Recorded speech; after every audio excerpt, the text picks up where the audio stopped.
Init sa labas Kakaloka. Uy, andito ka na naman. Kulang na lang tumira ka na dito Ay, tibuhatin mo nga tong mga gamit ko doon sa taas. Dali. Ano to, babe? Kung init. Kailangan ko ng malamig.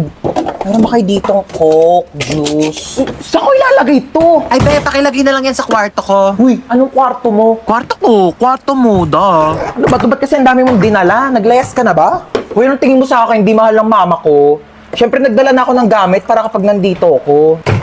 Next time na, bumili kayo ng Coke dito. Pag dadating ako, gusto ko may Coke dito sa harap nyo Uy, be, bilisan mo dyan. Natatain na ako. Uy, be, bilis! Wait lang. Taing-tae Toothbrush pa yung tao Tagal? Uy, toothbrush ko yan Oo nga. Ano oo nga? Bakit ginagamit mo? Sabi mo gamitin ko yung mga gamit mo. O ginamit ko yung sabon mo, ginamit ko yung shampoo mo, ginamit ko yung toothpaste, ginamit ko yung toothbrush mo. Gano'ng katagal mo na yung ginagamit? Baya, magbibilang pa ako. Basta syempre, nung unang-una ko nag-sleep over dito, hanggang ngayon, ilang taon na ba tayo magkaibigan? 5 years.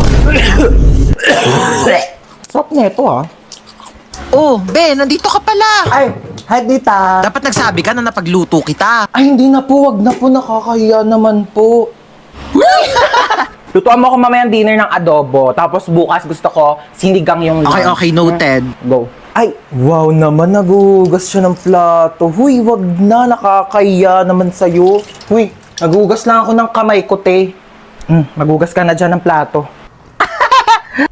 Ay, wow naman. Ang lamig ng kwarto mo. Naka-aircon pa. Sarap pa ng higa mo dyan sa kama ko, Oo. Saan ako matutulog? Diyan ka sa sahig. Lalatagan na lang kita, Makapal naman yung kumot na yan, Kapal nga, Kasing kapal ng mukha mo.